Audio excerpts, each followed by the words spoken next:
Hello everyone, and peace of Christ to all of you. I hope today we'll have a good time and we will learn something new. Today we have a challenge for those who call themselves Ustad in Indonesia. In fact, they are nothing but a bunch of potatoes, and they are fooling those poor Muslims in Indonesia, claiming that they have knowledge. I never met any Muslim actually have knowledge of anything. Yet, but they are all of them, they are so good to make videos to refute us in our back. Like, that's gossip in their back. What about be man and call me and refute me? The only one actually they call us, I mean, rarely you can find somebody, he's a sheikh, he call. And the one who call us, they are a bunch of kids, they say whatever they want. I mean, who cares? We don't accept Al-Bukhari, we don't accept Ibn Kathir, they don't accept anything. They make their own religion. Those people, they don't count. What about those? Those who call themselves Ustad and they want to teach you about Islam. Who are they? What they know? How much they know? In fact, all of them, they knew nothing about your religion. All of them. They are fooling you, taking a lot of money from you for nothing.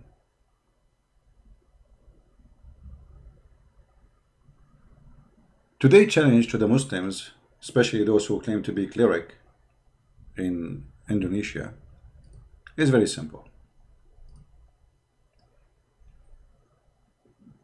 The Muslims agree that God, he gave Moses command. Where we can find the command of Moses in your book?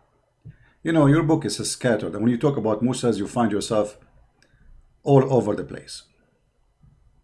All over the place. Where we can find the commands which is given to Moses in the Quran? A Muslim, he will say to you, oh, the Quran says many things. As an example, you shall not murder. No, it doesn't say that. The Quran command you to murder. If we go over the commands here in front of us, you say, you shall not, you have no, let's go one by one. You shall have no other gods before me. Muhammad, he brought a God, his name is Allah. Moses never heard of him. And not only that, he claimed that this God has no spirit.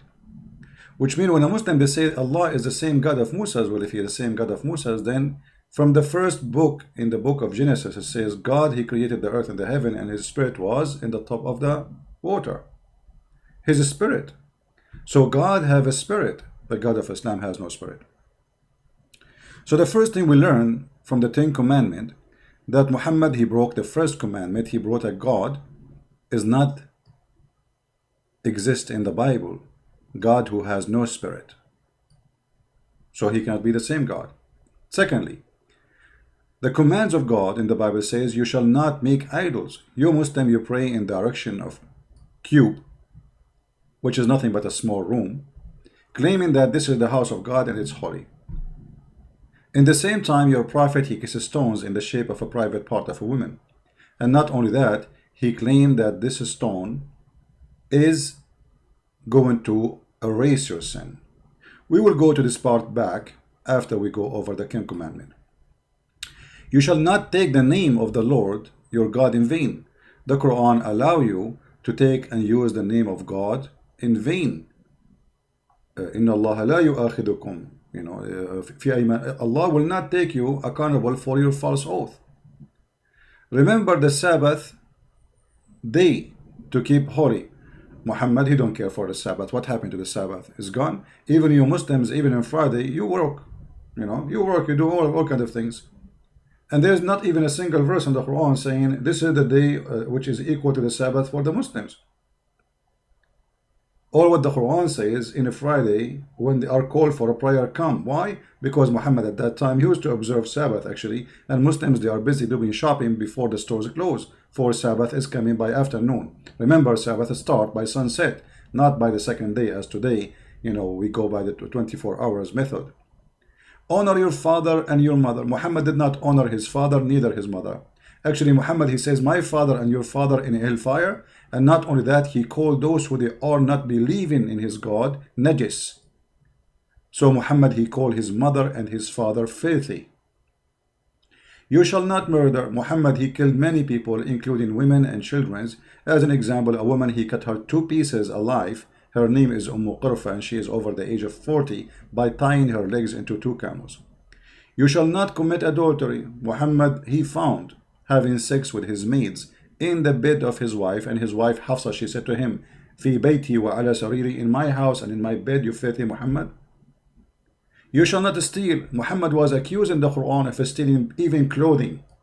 And even the Muslims, they are so proud about how many caravan the Prophet he attacked and he stole the product. Imagine you have a bunch of cars in the highway, and the guy he claimed to be a prophet, he stopped those cars, he killed the drivers, and he take and he steal all the product they have. This is what Muhammad was doing, and the Muslims are proud about such a thief. You shall not bear false witness against your neighbor.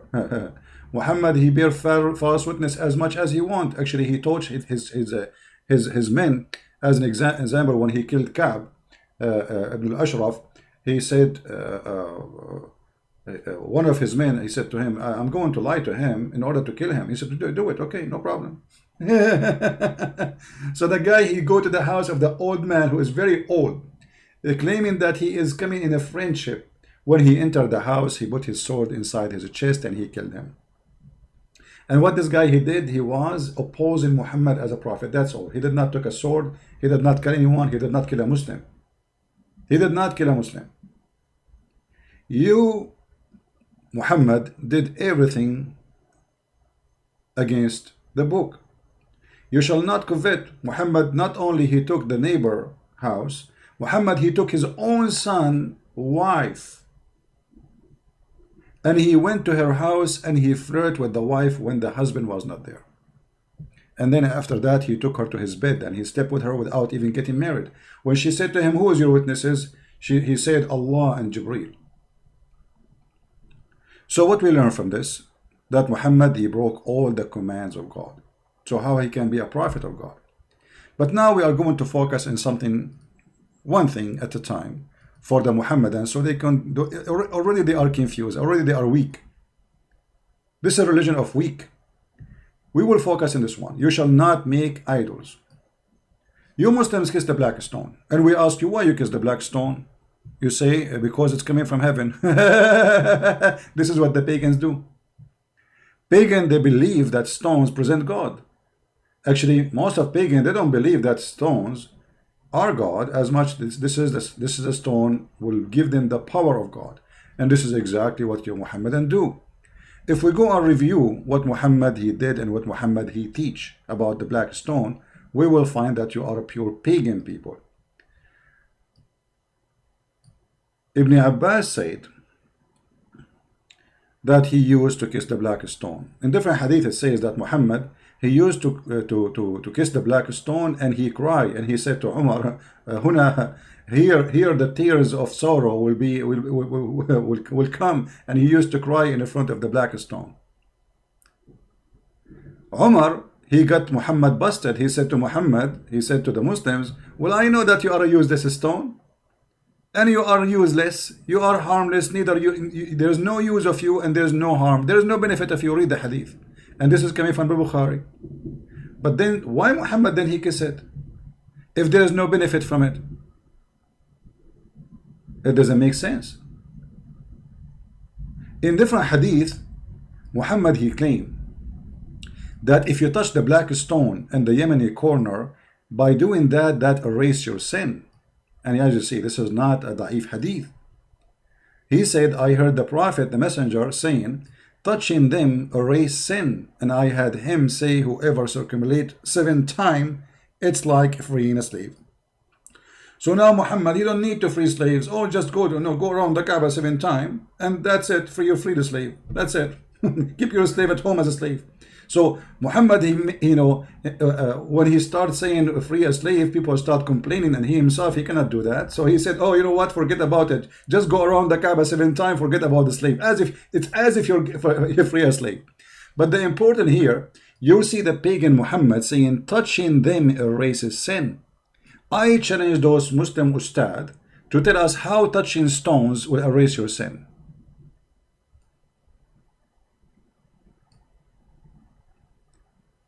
And not only that, Muhammad, he claimed that the black stone is a living stone. What does that mean? The black stone is going to come on this earth and is going to have eyes. And is going to have a tongue. And this is exactly what pagan believe, that those are stones. They speak, they have will, they have a brain, they are powerful. So look what Muhammad, he said, just said, and he did. He said that touching the stone will erase your sin, and this stone is going to be in the judgment day, is going to be a partner with Allah in the judgment day rule. What the stone will do? Allah is a stupid. Allah don't know what you did. The black stone is going to witness for what you did in your daily life. That means the black stone have a memory which Allah has not. The Messenger of Allah said, the black stone, by Allah, he swear, Allah will raise it in the day of resurrection with two eyes by which it sees and tongue that it speak, with testifying to whoever touch it in truth. The black stone, my friend, is going to testify for you. A black stone.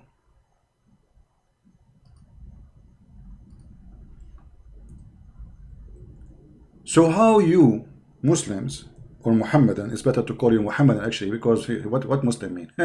You are following Muhammad blindly. You are not following anything.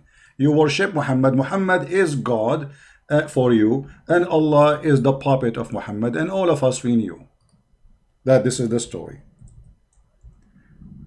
If we go to the images of the black stone, which you Muslim provide us, and I say thank you, if we go there, we will see something very funny and very stupid about this stone. Because this stone, nothing left of it. This stone, nothing left of it. There is a little tiny rocks, few rocks, fixed between wax. I don't know if you can see it in the screen. So where is the black stone which Allah is going to raise in the judgment day? Where we can find it? How this stone will survive into judgment day? It survived by putting wax. Even this stone is not exist no more. It is gone, proving that Muhammad is a fraud. Because if this stone is going to stay until judgment day, then what is this? What is this? Every few days they have to put wax around the stone to keep it look like a stone, because there's nothing left of it. Al-Qurmuti, when he destroyed the Kaaba and he made fun of Allah, and he says, hey, where is your bird? Allah, hello, where is your birds? The one who protected the Kaaba before, as in the chapter of the elephant. He destroyed the Kaaba, he took the black stone, he took it to his house, he made it Pope stone for more than 21 years according to Muslims, and yet Allah did not send his birds. And then they have to pay him money, and look, it looked like a Taurat seed. And now according to your prophet, let me make it more clear, hold on.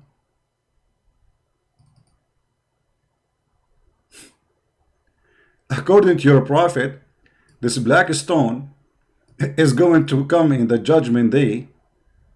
Let us see. I'm trying to get a better image so we can see. I don't know if you guys saw with me what we are talking about. This picture is clear, but anyway, let me use it with this one.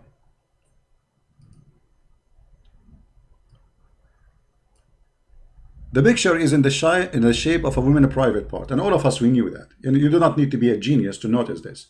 But according to Muhammad, this black stone, which supposedly the stone of Allah, which is supposedly we should touch it, which supposedly it erase our sin, which supposedly is going to have eyes and tongue, which mean the following.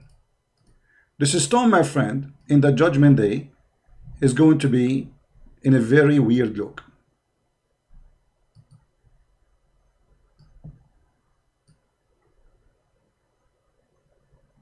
According to your God Muhammad and his prophet Allah,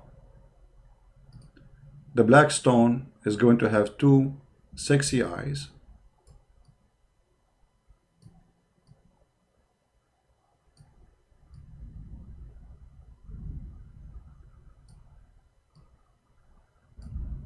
is going to have a mouth,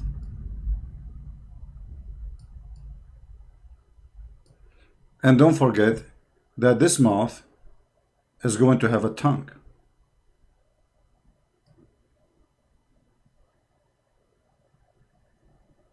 And obviously this tongue will be big because it's going to witness to more than 1 billion or maybe 2 billion Muslims by the time the judgment day happen. How in the world you can believe in such a thing? So we want the ustaz, the one who claim to be not pagans, the one who claim that we are not pagan, we are people who believe in God, his name is Allah, he is one God, but yet you believe in a fiction and stupid stories, and Muhammad is telling you that even this black stone is the right hand of Allah. How this stone can be the right hand of Allah? This is what Islam is about. Is a bunch of garbage, nothing left of this religion. Even this black stone, even there's no black stone in the black stone. There's a bunch of little tiny rocks we showed you in the picture, and this is what the Muhammadan they have, and yet they claim that they have a stone which is going to witness for us in the day of judgment. How come Allah, he needed you to fix the black stone by wax? Let me take a selfie for this so we can publish it later. Excuse my art, I'm very good an artist. You know, like I'm born as an artist, what I can do. All right. But look at this.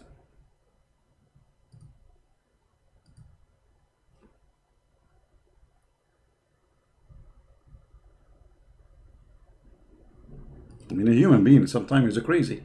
How people believe in such a garbage? It happened.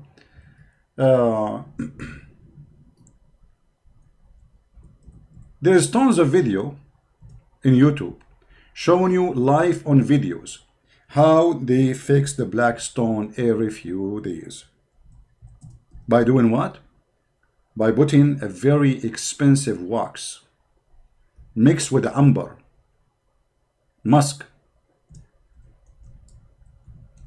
So it's going to smell good. And here we go. Those are the pictures. Allah, he need a maintenance guy to do maintenance to the black stone. I thought this is a stone preserved by Allah. So now we need to do waxing. Even the black stone need waxing. This is your stone. This is your religion. If we don't wax it, it collapses. And the same as the Kaaba. The Kaaba always flooded by sewage.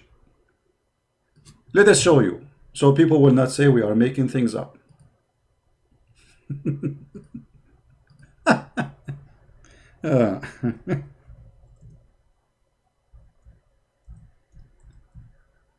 Ask yourself, if this Kaaba was chosen as a location by God, how come God, he chose the worst location in the world for the Kaaba, where always rain come and all the sewage of Mecca cover the Kaaba?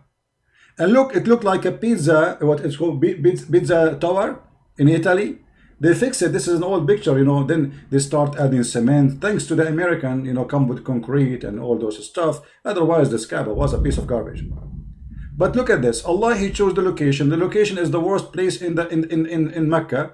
And you know, imagine you are the most rich person in the world, not God, and you ask an engineering company to find the best location for your house.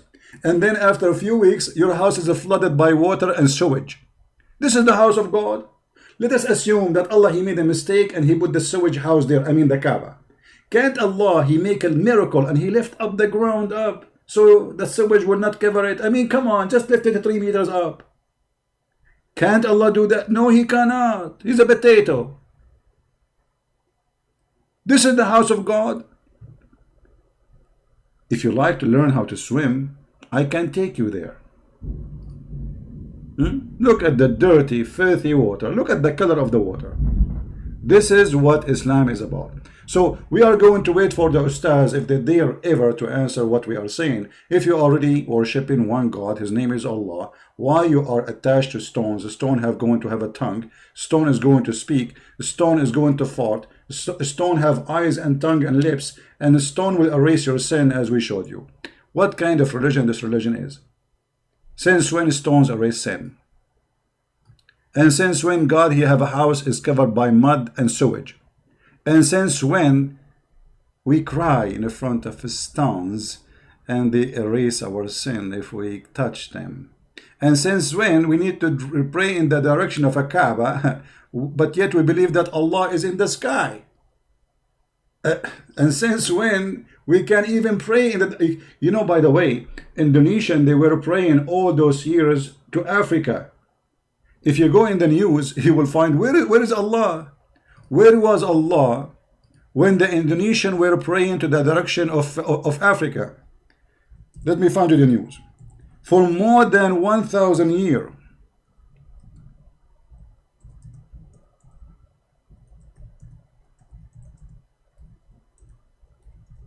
Allah, He did not send you somebody to find the correct direction to you.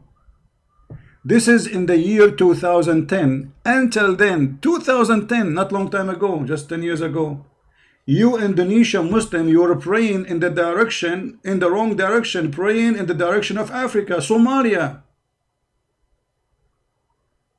Where was Allah?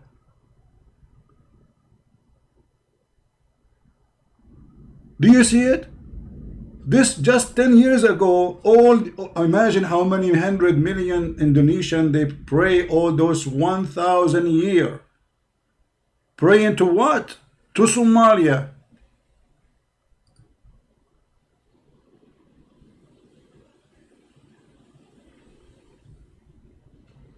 So when they say to us they have God, they have nothing. They are a bunch of pagan and they follow a pagan prophet. Copy the video, share it with your friends. I hope you guys, people in Indonesia, you will see the truth and the truth will set you free. And this is a Christian Prince was with you, with my love to all. I will try to come tomorrow again live on air in the morning if I can, if not the day after. Thank you.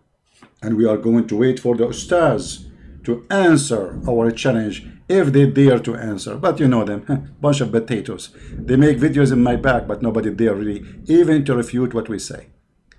They don't even dare to speak to me, for they are coward. Thank you. See you. God bless you. Bye-bye.